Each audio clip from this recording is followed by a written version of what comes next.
Good morning students. मैं Rakesh Kumar, assistant professor political science, राजकीय महाविद्यालय लक्ष्मणगढ़ सीकर महाविद्यालय के यूट्यूब चैनल पर आप सभी का स्वागत करता हूं। विद्यार्थियों, आज हम बीए पार्ट सेकंड के दूसरे प्रश्न पत्र भारतीय राजनीतिक व्यवस्था के अध्याय 1 भारत में राष्ट्रीय आंदोलन के बारे में चर्चा करेंगे। विद्यार्थियों, पिछले वीडियो में हमने भारत में राष्ट्रीय आंदोलन के उदय के कारणों पर चर्चा की थी। आज हम भारतीय राष्ट्रीय आंदोलन की विशेषताओं के बारे में तथा भारतीय राष्ट्रीय आंदोलन के जो चरण हैं उनके बारे में चर्चा करेंगे। 19वीं शताब्दी के उत्तरार्ध का जो काल है उसको भारत में राष्ट्रीयता के जन्म का काल कहा जाता है। 18वीं और 19वीं सदी में अनेक समाज सुधारक हुए जिन्होंने जो भारतीय राष्ट्रीय आंदोलन के प्रवर्तक कहे जा सकते हैं। इन समाज सुधारकों ने भारत के जो शिक्षित नागरिक वर्ग था उसमें एक जनजागृति फैलाई और एक नवीन राजनीतिक चेतना को जन्म दिया, जिससे स्वाधीनता आंदोलन का संगठन खड़ा हुआ। इस कालखंड में अनेक राष्ट्रीय संगठनों का निर्माण हुआ, जैसे Indian association, east India association, Bombay association. ऐसे संगठन प्रमुख हैं। इन संगठनों ने देश के विभिन्न भागों में राजनीतिक जनजागृति जगाने का बहुमूल्य कार्य किया। 1857 के स्वतंत्रता संग्राम के असफल हो जाने के कारण या उसकी असफलता का प्रमुख कारण ये था कि ये स्वतंत्रता की प्राप्ति के लिए सामूहिक प्रयास नहीं था, लेकिन फिर भी 1857 की स्वतंत्रता संग्राम ने भारतीय जनता के मन में जो ब्रिटिश शासन के प्रति असंतोष का भाव था उसकी व्यापक अभिव्यक्ति हुई और ब्रिटिश शासन के मन में भी एक भय का भाव पैदा हुआ। और इन्हीं के कारण आगे चलकर 1885 में भारतीय राष्ट्रीय कांग्रेस की स्थापना हुई, जिसका लक्ष्य था अंग्रेजी शासन से मुक्ति पाना। विद्यार्थियों, आज हम भारतीय राष्ट्रीय आंदोलन की कुछ विशेषताओं पर चर्चा करेंगे। तो सबसे पहले राष्ट्रीय आंदोलन की पहली विशेषता है कि इसका लंबा कार्यकाल है। एक लंबी अवधि तक भारतीय राष्ट्रीय आंदोलन का कार्यकाल चला है और इस अवधि को हम 1857 के प्रथम स्वतंत्रता संग्राम से लेकर 1947 भारत की स्वतंत्रता तक मान सकते हैं। प्रथम स्वतंत्रता संग्राम 1857 में शुरू हुआ। उसके बाद में 1885 में भारतीय राष्ट्रीय कांग्रेस की स्थापना होती है। 1885 में भारतीय राष्ट्रीय कांग्रेस की स्थापना होती है, जो भारत में राष्ट्रीय आंदोलन का रूप उपस्थित हुआ। इसके साथ ही वो 1947 में जाकर 15 अगस्त 1947 में भारत की स्वतंत्रता के साथ ही संपूर्ण होता है। तो भारतीय राष्ट्रीय आंदोलन की पहली विशेषता हम कह सकते हैं कि एक लंबी लगभग 100 वर्षों तक अंग्रेज़ों से मुक्ति पाने के लिए ये आंदोलन चला। दूसरी इसकी विशेषता जो हम कह सकते हैं कि ये शांतिपूर्ण तथा क्रांतिकारी दोनों का समन्वय था। भारतीय राष्ट्रीय आंदोलन में मुख्यतः शांतिपूर्ण तरीकों को ही अपनाया गया और जिसका नेतृत्व महात्मा गांधी ने किया। सत्य, अहिंसा और सत्याग्रह के द्वारा उन्होंने भारत की स्वतंत्रता प्राप्ति के लिए प्रयास किए, लेकिन इसका अर्थ ये नहीं है कि भारतीयों ने स्वतंत्रता संग्राम के दौरान अतिवादी तथा क्रांतिकारी तरीकों का प्रयोग नहीं किया। क्रांतिकारी साधनों का भी प्रयोग किया गया है भारतीय राष्ट्रीय आंदोलन में।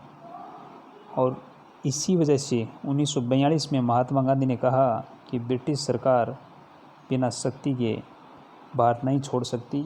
इसलिए 1942 में महात्मा गांधी ने भी कहा था कि करो या मरो, डू एंड डाई। तो शांतिपूर्ण तरीके से भी चले हैं। और अनेक क्रांतिकारी, लाल बाल पाल जो दूसरा चरण है, हम कह सकते हैं, इसकी चर्चा हम आगे करेंगे, में अनेक क्रांतिकारी वीरों ने अंग्रेजी शासन के साथ संघर्ष किया है। तीसरा हमारा जो कारण हम कह सकते हैं संवैधानिक विकास। राष्ट्रीय आंदोलन का जो तीसरा प्रमुख विशेषताएं हैं वह संवैधानिक विकास। भारत में राष्ट्रीय आंदोलन के साथ साथ संवैधानिक विकास भी चलते रहे।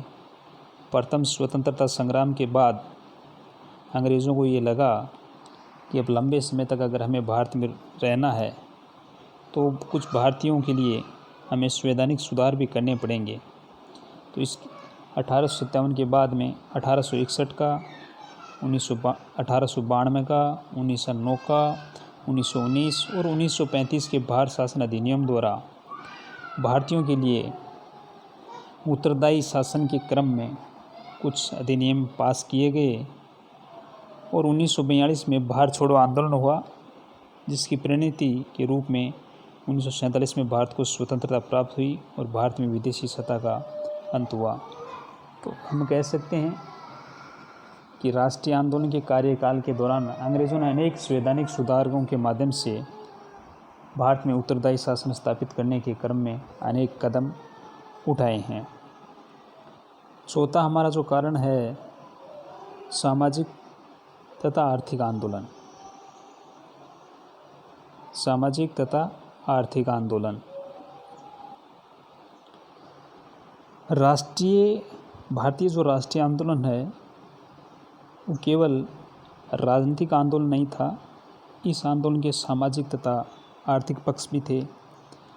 महात्मा गांधी, दादाभाई नौरोजी, ज्योतिबा फुले जैसे अनेक समाज सुधारकों ने सामाजिक कुरीतियों और आर्थिक दुर्बलताओं के विरुद्ध भी अभियान चला रखा था। राजनीतिक कार्यक्रम के साथ साथ समाज में जो भेदभाव थे, भारतीय समाज में जो भेदभाव, छुआछूत जैसी अनेक प्रकार की जो कुरीतियाँ थी, चाहे महिलाओं के विरुद्ध हो, से समाज के निचले तबके के प्रति हो, उनमें सुधार के साथ साथ आर्थिक सुधार का कार्यक्रम भी रखा गया। तो हम कह सकते हैं कि राजनीतिक आंदोलन के साथ साथ आर्थिक तथा सामाजिक जो बुराइयां थी उनको दूर करना भी भारतीय राष्ट्रीय आंदोलन का एक प्रमुख अंग था। अगली जो विशेषता है वो जन आंदोलन। भारत का जो राष्ट्रीय आंदोलन है वो प्रारंभ में बुद्धिजीवियों के द्वारा चलाया गया, लेकिन बाद में इसने एक जन आंदोलन का रूप धारण कर लिया। समाज के प्रत्येक वर्ग, प्रत्येक धर्म के लोगों ने इसमें बढ़ चढ़कर हिस्सा लिया है। चाहे किसान हो, चाहे मजदूर हो, चाहे आदिवासी हो, सभी ने राष्ट्रीय आंदोलन में बढ़ चढ़ के हिस्सा लिया है। और महिलाओं ने भी राष्ट्रीय आंदोलन में बढ़ चढ़ के हिस्सा लिया है। चाहे महात्मा गांधी का असहयोग आंदोलन हो, सत्याग्रह आंदोलन हो या भारत छोड़ो आंदोलन हो, समाज के हर तबके ने, हर वर्ग ने इस आंदोलन में भाग लिया है। तो हम कह सकते हैं कि भारत का जो राष्ट्रीय आंदोलन है वो जन आंदोलन था। समाज के सभी वर्गों की, सभी धर्मों की इसमें प्रमुख रूप से भूमिका रही। अगली जो विशेषता है वो है धार्मिक आंदोलन। भारतीय राष्ट्रीय आंदोलन में जो धर्म सुधार थे उनकी भी महत्वपूर्ण भूमिका रही। इन धर्म सुधारकों में स्वामी दयानंद सरस्वती, रामकृष्ण परमहंस, स्वामी विवेकानंद, एनी बेसेंट जैसे अनेक धर्म सुधार जो आंदोलन करता थे वो सभी राष्ट्रवादी थे। उनका भी लक्ष्य था कि धार्मिक कुरीतियों को दूर किए बगैर भारत में स्वाधीनता की प्राप्ति नहीं हो सकती। इसलिए स्वामी दयानंद ने कहा था कि स्वदेशी राज्य विदेशी राज्य से श्रेष्ठ होता है। तो अनेक जो धार्मिक जो सुधारक थे, उन्होंने भारतीय समाज में फैली हुई बुराइयों को दूर करने का प्रयास किया। तो हम कह सकते हैं कि भारतीय राष्ट्रीय आंदोलन के साथ साथ धार्मिक सुधार आंदोलन भी था। आंदोलन का राष्ट्रीय स्वरूप, भारतीय राष्ट्रीय आंदोलन की अगली प्रमुख विशेषता है कि इसका जो स्वरूप था वो राष्ट्रीय था। आंदोलन में हिंदू, मुसलमान, सिख, ईसाई, बौद्ध, पारसी यानी सभी धर्मों के लोगों ने, महिलाओं ने भी इसमें अपनी महत्वपूर्ण भूमिका निभाई। इसमें बगैर किसी जात के, बगैर किसी धर्म के, सभी समुदायों के, सभी संप्रदायों के लोगों ने भाग लिया। चाहे किसानों की बात की जाए, चाहे मजदूरों की बात की जाए, चाहे छात्रों की बात की जाए, सभी ने भारत की स्वतंत्रता की प्राप्ति के लिए जो आंदोलन थे उनको सफल करने में अपने प्राणों की आहुति दी और उन्होंने अपने अधिकारों की प्राप्ति के लिए अंग्रेज़ों से दो दो हाथ किए। तो हम कह सकते हैं कि राष्ट्रीय आंदोलन का जो स्वरूप था वो अगली जो विशेषता है भारतीय राष्ट्रीय आंदोलन की वो है विश्वव्यापी प्रभाव। भारतीय राष्ट्रीय आंदोलन का विश्वव्यापी प्रभाव पड़ा। दूसरे देशों पर भी भारतीय राष्ट्रीय आंदोलन का प्रभाव पड़ा, चाहे बर्मा हो, चाहे इंडोनेशिया हो, चाहे अफ्रीकी देश हो, उन्होंने भारत से प्रेरणा लेकर अपने राष्ट्रों में स्वतंत्रता की लड़ाई प्रारंभ कर दी। दक्षिण अफ्रीका में तो स्वयं महात्मा गांधी ने वहाँ की रंग भेद नीति के विरुद्ध और वहाँ की स्वतंत्रता के लिए आंदोलन किए। तो भारतीय राष्ट्रीय आंदोलन का विश्वव्यापी प्रभाव पड़ा। तो हम कह सकते हैं कि भारतीय राष्ट्रीय आंदोलन की ये कुछ प्रमुख विशेषताएं थी। अब हम कह सकते हैं कि जो भारतीय राष्ट्रीय आंदोलन के चरण हैं उनको हम 3 भागों में बांट सकते हैं। पहला चरण है, उसका कार्यखंड हम भारतीय राष्ट्रीय कांग्रेस की स्थापना से लेकर 1905 तक मान सकते हैं। ये उदारवादी चरण कह सकते हैं। पहले चरण को हम उदारवादी चरण के रूप में जान सकते हैं। दूसरा चरण है, उसे हम अतिवादी चरण कह सकते हैं और ये चरण 1906 से प्रारंभ होकर 1919 के आसपास चलता है। तीसरा चरण है वो 1919 से प्रारंभ होकर 1947 तक भारत की स्वतंत्रता तक चलता है। इसे हम गांधीवादी चरण कह सकते हैं।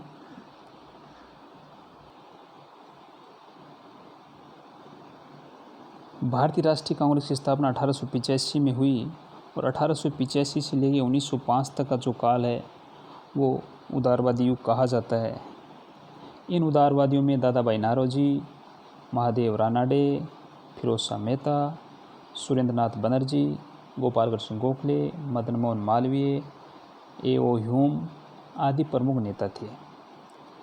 उदारवादी नेताओं ने ब्रिटिश शासन के प्रति विश्वास और सहयोग की नीति अपनाई और भारत में संवैधानिक सुधारों के लिए ये ब्रिटिश सरकार से याचना, स्मृति पत्र और प्रतिनिधि मंडलों के आधार पर भारतीय जनता को राजनीतिक अधिकार दिलाने का प्रयास करते थे। उदारवादियों का मानना था कि जो ब्रिटिश शासन है वो भारत के लिए वरदान है, भारत के लिए लाभदायक सिद्ध हुआ है, क्योंकि ब्रिटिश शासन के कारण ही भारत में शिक्षा और संचार के साधनों का विकास हुआ है। तो उदारवादी ब्रिटिश सरकार से किसी भी प्रकार, किसी भी स्थिति में संघर्ष नहीं चाहते थे। उनका हिंसा में कतई विश्वास नहीं था और वे अपने लक्ष्य की प्राप्ति के लिए क्रांतिकारी मार्ग नहीं अपनाना चाहते थे। उदारवादियों का विश्वास था कि ब्रिटिश सरकार के विरुद्ध अगर हम हिंसा का प्रयोग करेंगे तो हमारे प्रति वो निर्दयतापूर्वक व्यवहार करेंगे, जिससे जनता के कष्टों में कमी के बजाय वृद्धि होगी। तो उदारवादियों का लक्ष्य भारत में स्वशासन की स्थापना करना था और ये स्वशासन की धारणा या उनका लक्ष्य ब्रिटिश साम्राज्य के भीतर या ब्रिटिश साम्राज्य के अधीन स्वशासन तक सीमित था। दूसरा जो चरण था उसको हम अतिवादियों का चरण कह सकते हैं और ये कालखंड 1905 से 1919 तक माना जा सकता है। इसमें इसके प्रमुख नेता थे बाल गंगाधर तिलक, लाला लाजपत राय, अरविंद घोष, विपिन चंद्र पाल आदि सम्मिलित थे। अतिवादियों का लक्ष्य पूर्ण स्वराज्य की प्राप्ति था और इसके लिए इन्होंने स्वदेशी आंदोलन चलाया, बहिष्कार के साधन अपनाए और जनता में आत्मनिर्भरता, आत्मविश्वास और राष्ट्रीयता की एक नई ही लहर उत्पन्न कर दी। अतिवादी त्याग और कष्ट के लिए सदैव तत्पर रहते थे और ये अंग्रेज़ों के प्रति असहयोग का भाव रखते थे और ये तत्काल सुधार के समर्थक थे। उनका मानना था कि प्रतिनिधिमंडलों से, याचना से, स्मृति पत्र से अंग्रेज़ बाहर छोड़ के जाने वाले नहीं हैं। तो उनका अतिवादियों का मानना था कि स्वतंत्रता है वो दान में प्राप्त नहीं की जा सकती, बल्कि इसे शक्ति के माध्यम से ही प्राप्त किया जा सकता है। ये क्रांतिकारी देशभक्ति की भावना से परिपूर्ण थे। हालांकि ये भी शांतिपूर्ण संघर्ष में विश्वास करते थे, लेकिन उनका मानना था कि हिंसा और आतंक के माध्यम से अंग्रेज़ी जो शासन है वो भारतीय जनता को डराना धमकाना चाहता है। इसलिए ये लोग भी, उनका मानना था कि भारत में अंग्रेज़ों को उन्हीं की भाषा में जवाब दिया जाए और भारत में क्रांति लाकर इस ब्रिटिश साम्राज्य को समाप्त करके लोकतंत्र की स्थापना की जाए। राष्ट्रीय आंदोलन का जो तीसरा चरण है वो है गांधीवादी चरण, जो 1919 से 1947 तक चलता है और ये चरण मुख्यतः 1922 से प्रारंभ होता है। महात्मा गांधी ने इस चरण में महात्मा गांधी का महत्वपूर्ण योगदान रहा और तीसरा चरण जब से महात्मा गांधी ने संभाला उसके पश्चात वो जीवन पर्यंत भारतीय राष्ट्रीय आंदोलन के केंद्र बिंदु बने रहे। इसलिए इस युग को या इस कालखंड को हम गांधीवादी युग के नाम से भी जाना जा सकते हैं। गांधी जी के द्वारा इस कालखंड में 1920 का असहयोग आंदोलन, 1930 का सविनय अवज्ञा आंदोलन और 1942 का भारत छोड़ो आंदोलन प्रमुख आंदोलन किए और इन आंदोलनों को गांधी जी ने राष्ट्रीय आंदोलन से जन आंदोलन बना दिया। समाज के सभी वर्गों ने संगठित होकर गांधी जी के आह्वान पर राष्ट्रीय आंदोलन में भाग लिया। गांधी जी ने अहिंसात्मक क्रांति का मार्ग अपनाया और उसके बल पर ही वो भारत की स्वतंत्रता को प्राप्त करना चाहते थे।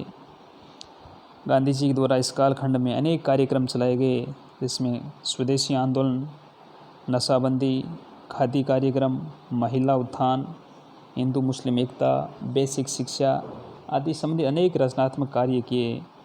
गांधी जी सत्य और अहिंसा के व शांति के बल पर स्वतंत्रता प्राप्त करना चाहते थे और अंततः उसमें सफल भी हुए। तो ये भारतीय राष्ट्रीय आंदोलन की कुछ विशेषताएं थी, उसके कुछ चरणों के बारे में हमने चर्चा की। तो विद्यार्थियों, आज के लिए इतना ही। धन्यवाद।